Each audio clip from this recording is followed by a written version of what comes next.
Shalom teman-teman semua, perkenalkan kami dari kelompok 3 kelas B. Di sini kami akan mempresentasikan hasil kerja kami dengan judul emosional. Perkenalkan, nama saya Mariana Isnimisa, saya berperan sebagai moderator dan pemateri kedua. Torino Tobodara berperan sebagai pemateri pertama, Christine Nosono berperan sebagai pemateri ketiga, Yanti Tadneo berperan sebagai pemateri keempat, dan Ofirmasus berperan sebagai pemateri kelima. Baik, di sini untuk materi yang pertama, teman-teman harus mengetahui terlebih dahulu apa itu emosional. Jadi emosi adalah perasaan sengit yang ditujukan kepada seseorang atau sesuatu. Emosi juga merupakan reaksi terhadap seseorang atau kejadian.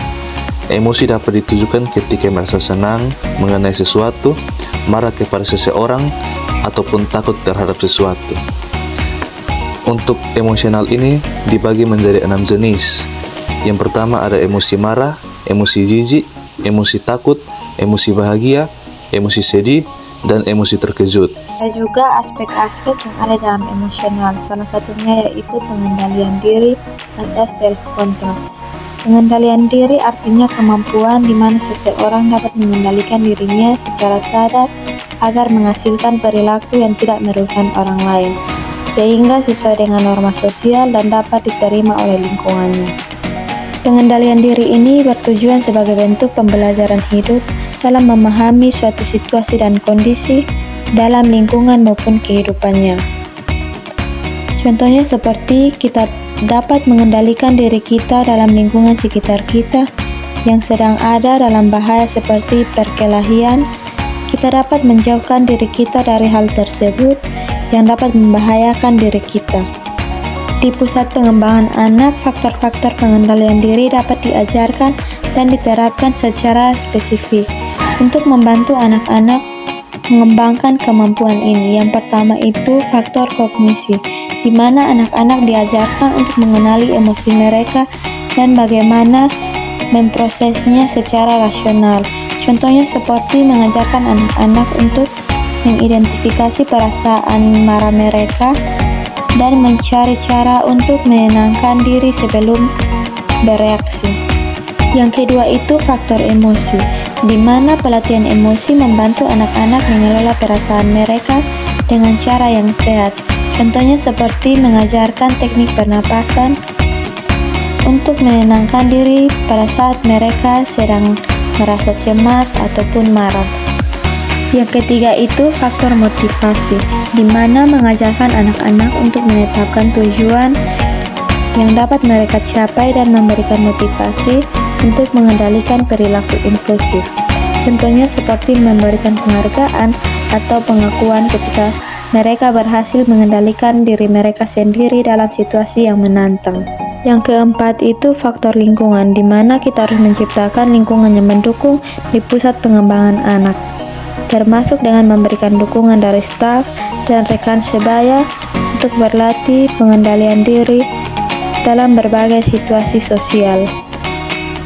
Yang kelima itu faktor kebiasaan. Faktor ini kita dapat melalui program konsisten.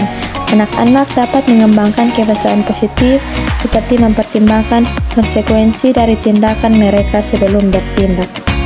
Yang keenam itu faktor pendidikan dan pembelajaran, di mana kita menyediakan pembelajaran yang terstruktur tentang strategi pengendalian diri, seperti penggunaan teknik visualisasi atau permainan peran untuk menghadapi konflik.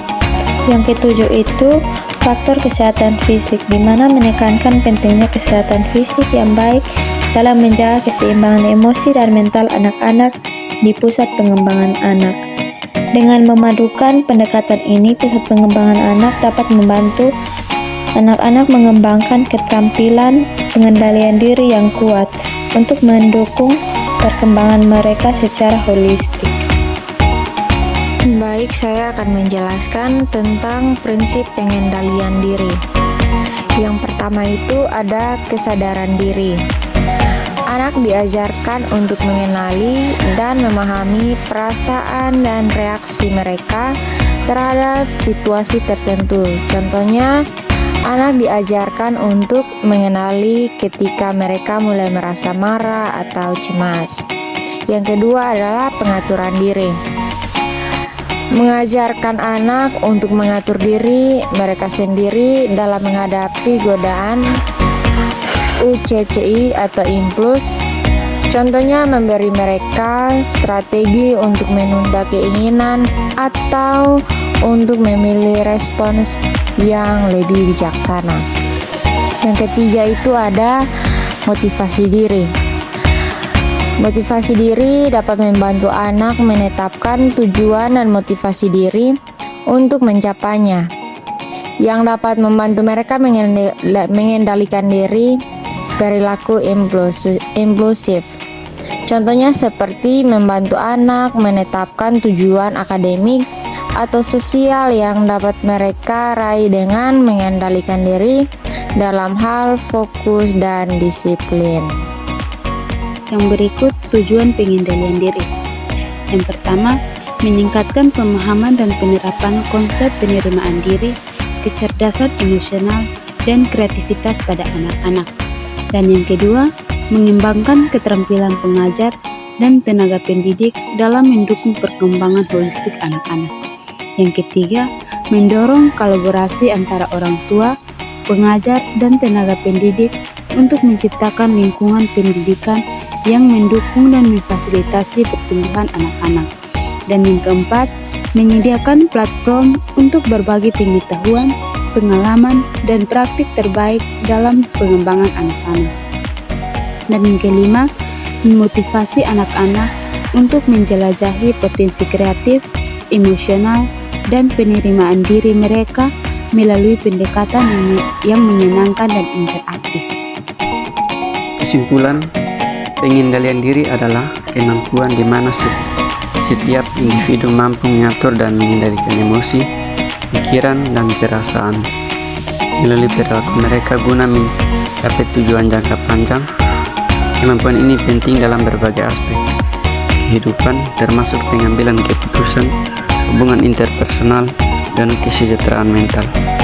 Pengendalian diri yang baik dapat mengatasi stres dan dapat fokus pada pencapaian tujuan. Meningkatkan pengendalian diri biasanya melibatkan latihan kesadaran diri, pengaturan tujuan yang jelas, dan penggunaan strategi manajemen. Sekian penjelasan materi dari kelompok kami. Terima kasih.